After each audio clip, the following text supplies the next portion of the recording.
Camille Bumban. Our topic for today is motivating employees. Mario Duentes says that desire is the key to motivation, but it's determination and commitment to unrelenting pursuit of your goal, commitment to excellence that enable you to attain the success you seek. Sources of motivation: communication, confidence, and connection.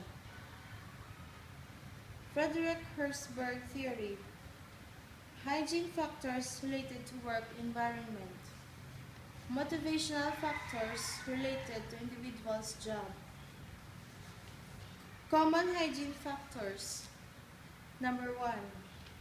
Company policy and administration. Technical supervision. Interpersonal relation with supervisor. Number 4. Interpersonal with peers. Interpersonal relation with subordinate. Number 6. Salary. Number 7. Job security. Number 8. Personal life. Number 9. Working condition. Number 10. Status. Common motivational factors. Number 1. Achievement. Number 2. Recognition of achievement. Number 3. Advancement. Number 4. The work itself.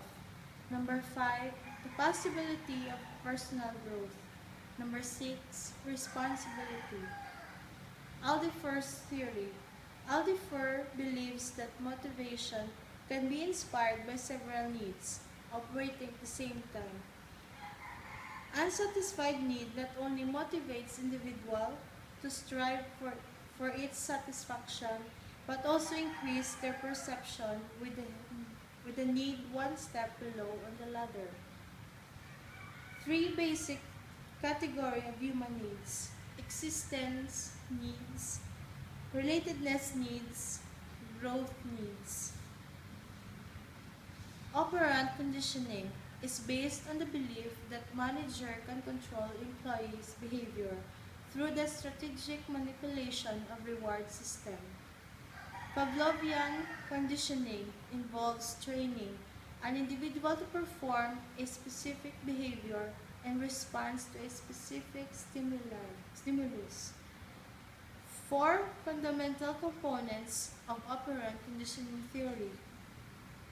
First, positive reinforcement, extinction, avoidance, and punishment.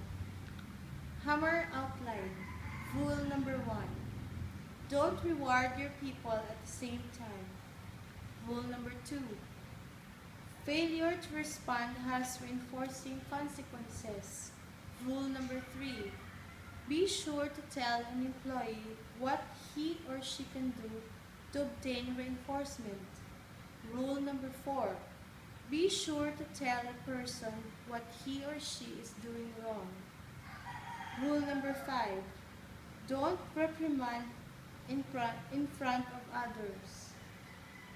Rule number 6. Make the consequences equal to the behavior. Expectancy or valence theory. Based on the theory that individuals behave according to their perception about how well they will be able to perform, what will happen if they perform at level.